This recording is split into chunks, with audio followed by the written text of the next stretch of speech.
thought I'd share a little bit of good news with you right now. Take a look at one of the windows. It's still light outside. Wow, that's nice, huh? It's a sign of hope. I think we need that. We need to be reminded that it's getting brighter, it's going to be better. Well, I hope that you all had a good week. It was nice this week. We had a bit of a break in all the cold weather midweek. And I found myself going out to do a little bit of cross-country skiing along the river. It's a beautiful trail along there. And I really enjoy going down there for about an hour, just to go down to the end, loop back, and come back. A couple of weeks ago when I was preaching to you, I mentioned that Father Rob and I have begun taking some leadership courses, with the Divine Renovation Group out in Halifax. Last Friday, we had our second kind of coaching session. And our topic for discussion on this one was that of leadership teams, of learning how to build a leadership team to surround you, to help you to pastor, to implement the vision that any pastor would have for the parish. No person has all the gifts or the skills to do a job like that on their own. We priests, hard to believe, we do have blind sides, so we can't see everything. But having a team there to help you out complements you. They see things that you cannot see, and they have skills and talents to help you out as a priest, as a leader, to really balance the whole vision out and to bring out the best in implementing that vision and helping the priest to pastor effectively the parish. But how do you choose the right people for the team? That's the big question. In today's gospel passage, we hear Jesus beginning to gather his first disciples around him. Those who will really be members of his team, his pastoral team, we might say, and who are going to eventually continue his work once he returns back to his Father in heaven. He's by the Lake of Galilee, the Lake of Gennesaret, sometimes also called, and he's preaching and teaching there, casting the vision. And he sees how the people are responding. Many are listening and they're thinking about his words, but there are some people there who are being very profoundly touched at what he's saying. You might say there's a noticeable sparkle in their eyes. They want more of this vision. They want to be part of it. They want to help make it happen. But they really don't know how. It's these individuals, I think, that Jesus notices and invites to come and to follow him as his disciples, to help him implement his salvific mission, his vision, and to really keep it going when he returns back to his Father in heaven. So what exactly might Jesus be looking for in these individuals? Well, in the coaching session we had, we were told to look for 4 particular characteristics in potential team players. That they are faithful individuals, available, contagious, and teachable. To be faithful doesn't necessarily mean that they're perfect in following the faith. I don't think any one of us are that perfect. But it does mean that they're trying to live their life to the best, and that they are trustworthy persons, individuals someone can rely upon. To be available, well, it means that they have the time and the desire to give themselves, to be part of that project, that vision. To be contagious, well, that means that there's a spirit of leadership there, perhaps, that people tend to gather around them.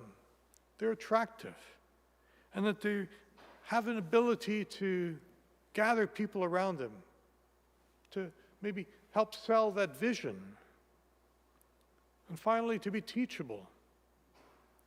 Well, it means really that they're humble, they're not proud, they're willing to be taught, to be formed. Divine Renovation says that these are really the four characteristics that priests or pastors should be looking for to help them be part, to find the individuals to be part of that parish leadership team. I think this is what Jesus saw in the men that he called to be with him in today's gospel. And so he goes to these individuals for that big ask. Hey, Peter, John, and James, I see in you a person who's looking for something more, who's inspired by what I'm talking about. How about you coming to be with me, to follow me, so that I can show you more about what I'm talking about? Now, would any of those disciples have readily claimed that they have all those four qualities, or even some of them? I think each one of them would probably have protested, saying, I'm really not the kind of person you want there, Jesus. There are much better people out there to choose from. People who are much more educated and teachable. They can do a much better job than I ever could. Like, take a look at those Pharisees out there. They're really faithful and holy people. I'm really just a sinner. But Jesus, he's not looking for those surface qualities. He's always looking down deeper into our hearts and into our soul to see what exactly is our deepest desire. To know God, perhaps, and to welcome him in our lives. When I was preparing for this homily and putting all of this stuff together, kind of mulling it out in my mind, I found myself reflecting upon my own journey, upon how I felt Jesus call me to come and be a disciple so many, many years ago. Like Peter, I too was reluctant to go, judging myself to be too old, not smart enough, definitely not holy enough for that kind of position, for being a priest. But eventually I did break down. I did trust more in God, and I surrendered myself to come and follow Jesus, to study a bit more, to go to the seminary. And that invitation to come and follow Christ, it's not stopped yet. It's there each and every day. Every day Jesus is saying, come and follow me. And each day I find myself having to say yes to the Lord, to welcoming his will, his guidance in my life. Jesus is reaching out to each and every one of us, even at this very moment. He sees how we're responding to his word, to his call, to his vision. And he's looking for that spark, that inner twinkle in our heart that says, I want to know more. I wish I could have that in my life. He's really inviting each and every one of us to come and to follow him. To not be afraid of taking that big step of saying yes and being a disciple, to following him, to being part of his team. Sometimes the only thing a person can say is, Lord, I don't know how all of this can happen, but I'll try. Please help me. That was my initial response to Jesus in my life.